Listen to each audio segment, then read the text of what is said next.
మన తదుపరి వీడియోకు తిరిగి స్వాగతం. మరణం గురించిన జ్ఞానం గురించి తెలుసుకుందాం. ప్రస్తుతం మనం బాహ్య ప్రపంచంలో మరియు మన అంతర్గత ప్రపంచాలలో పెద్ద మార్పును ఎదుర్కొంటున్నాము.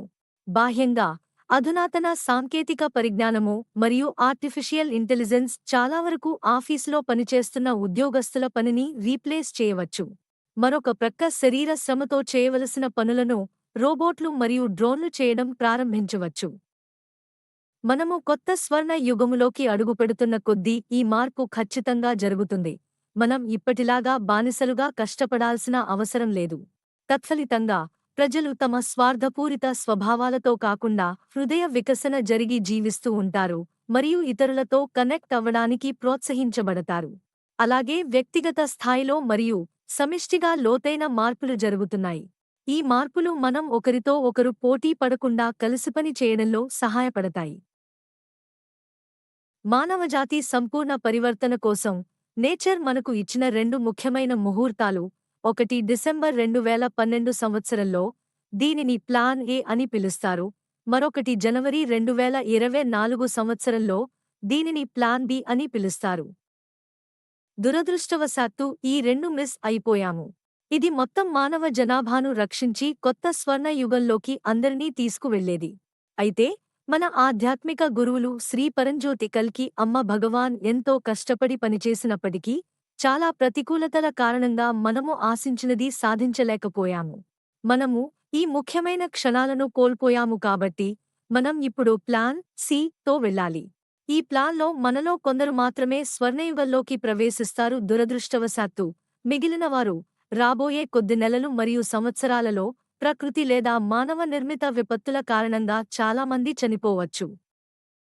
సూటిగా చెప్పాలంటే ఇది మానవాళికి చివరి అవకాశం.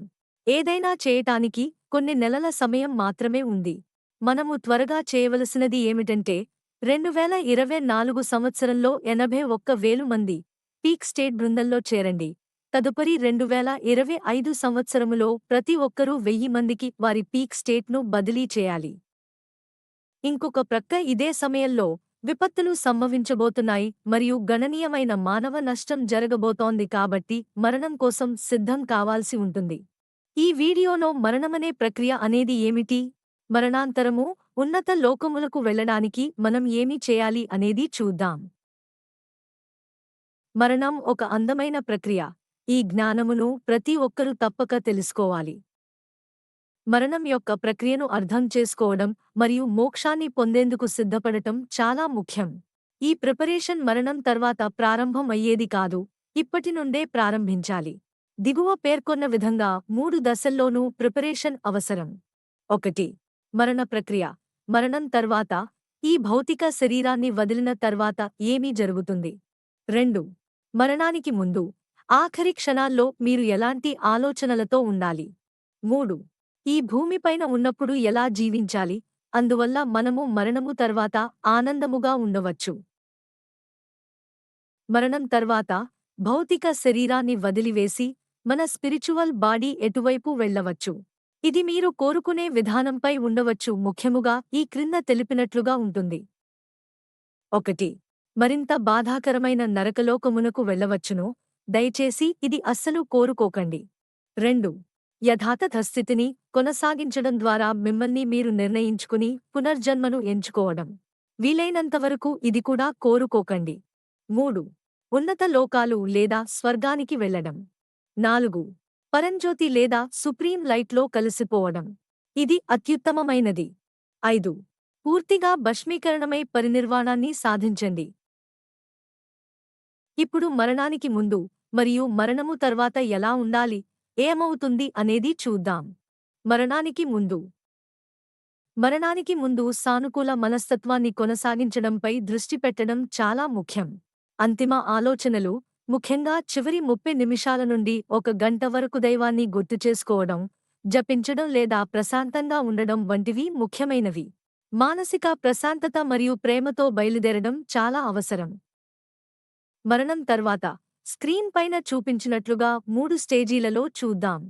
1. మనం చనిపోయినప్పుడు మన భౌతిక శరీరాన్ని వదిలివేస్తాము.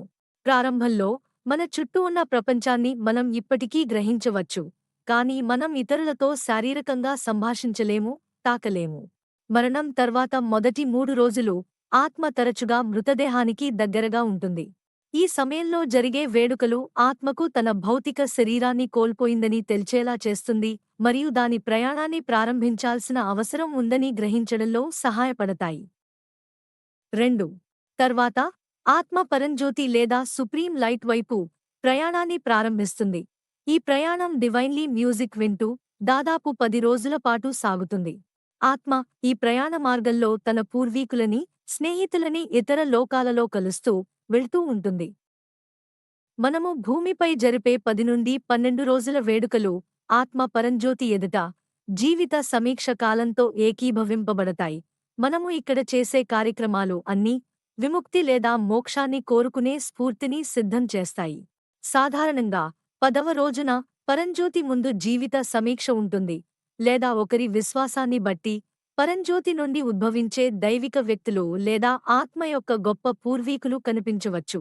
ఈ జీవిత సమీక్ష సమయంలో ఆత్మ జీవితంలోని ప్రతి సంఘటన చూపబడుతుంది మరియు ఆత్మ ఇతరులకు బాధ కలిగించినట్లయితే అది వారి దృక్కోణం నుండి ఆ బాధను అనుభవిస్తుంది. 3. ఇక్కడ రహస్యం గుర్తించండి. జీవిత సమీక్ష సమయంలో మీరు ఏది అడిగినా అది మంజూరు చేయబడుతుంది. దయచేసి మోక్షం లేదా విముక్తి కోసం అడగండి. అన్ని మతాలు మరియు ఆధ్యాత్మిక సంప్రదాయాల్లోని పవిత్ర గ్రంథాల యొక్క ప్రధాన సందేశం ఆత్మను జనన మరణ చక్రాల నుండి విముక్తి చేయడం కోసమే ప్రార్థించమనడం. కాని దురదృష్టవశాత్తు ఆత్మ మోక్షాన్ని అడగడం మరచిపోయి తనపై తాను నిర్ణయించుకుంటుంది. ఎలాగైతే తాను జీవించి ఉన్నప్పుడు ఇతరులపై తీర్పు ఇచ్చిందో అలాగే తను ప్రతీకారం లేదా పశ్చాత్తాపం వంటి మార్గాలను ఎంచుకుంటుంది. పరిష్కారం కాని భావోద్వేగాలు మరియు చర్యలు ఆత్మను పునర్జన్మ చక్రంలో బంధించవచ్చు. అందుకే భూమిపై నివసిస్తున్నప్పుడు క్షమించడము అనే గుణాన్ని నేర్చుకోవడం మరియు ఈ చక్రం నుండి విముక్తి పొందడానికి ద్వేషాన్ని విడిచిపెట్టడం ముఖ్యమైనవి. ఆత్మ దైవంతో బలమైన సంబంధాన్ని పెంపొందించుకుని ఆధ్యాత్మికంగా పరిపక్వం చెందితే అది తుది తీర్పుగా సత్యలోకం వంటి లోకానికి ఆహ్వానించబడవచ్చు. ఇంతవరకు మనము మరణానికి ముందు, మరణం తర్వాత చూసాం. ఇప్పుడు మనము భూమిపైన జీవిస్తున్నప్పుడు ఏమి చేయాలో చూద్దాం. 1. మీ దగ్గరి బంధువులతో, స్నేహితులతో ప్రేమను కనుగొనడంపై దృష్టి పెట్టండి. ప్రేమ లేకపోవడం తరచుగా జీవిస్తున్నప్పుడు మరియు మరణం తర్వాత తీర్పుకు దారితీస్తుంది.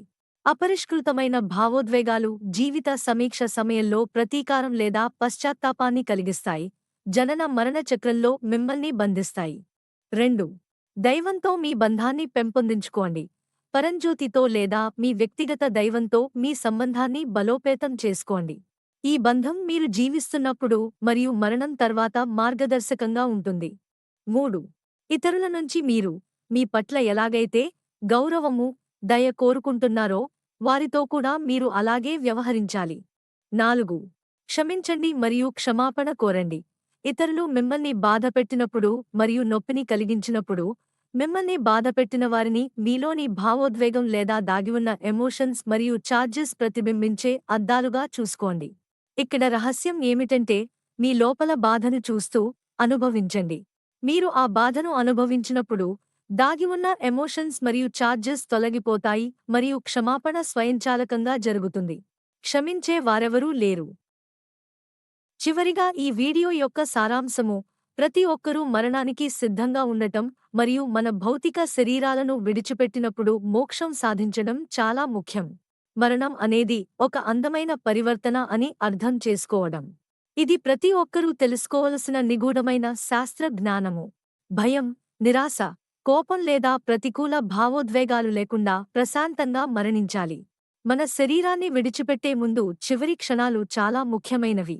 రాకెట్ ప్రయోగం యొక్క కోణం మరియు తయారీ దాని గమ్యాన్ని ఎలా నిర్ణయిస్తుందో అలాగే మన గమ్యస్థానాన్ని, దిశను నిర్దేశిస్తాయి. మన రిలేషన్షిప్స్లో ఉన్న సమస్యలను పరిష్కరించుకుని పూర్తి చేయడం చాలా ముఖ్యం. ఈ చివరి క్షణాలలో నెరవేరని కోరికలు, పరిష్కరించబడని సంబంధాలు మరియు భావోద్వేగ గాయాలు మనల్ని కలవరపెట్టకూడదు. మీరు ఇక్కడ ఉన్నప్పుడు మీరు దృష్టి పెట్టవలసిన అత్యంత ముఖ్యమైన కార్యాచరణ ఇది అతిపెద్ద పెట్టుబడి. మనం జీవించి ఉన్నప్పుడే పరిష్కరించబడని సమస్యల గురించి మన వ్యక్తిగత అపస్మారక స్థితిని క్లియర్ చేయడం వల్ల నరకంలోకి వెళ్లకుండా ఉండగలుగుతాము. నరకంలో చోటు లేదు, అది ఇరుకైనది, అక్కడ మరింత మరియు సుదీర్ఘమైన బాధలు ఉన్నాయి. ధన్యవాదములు.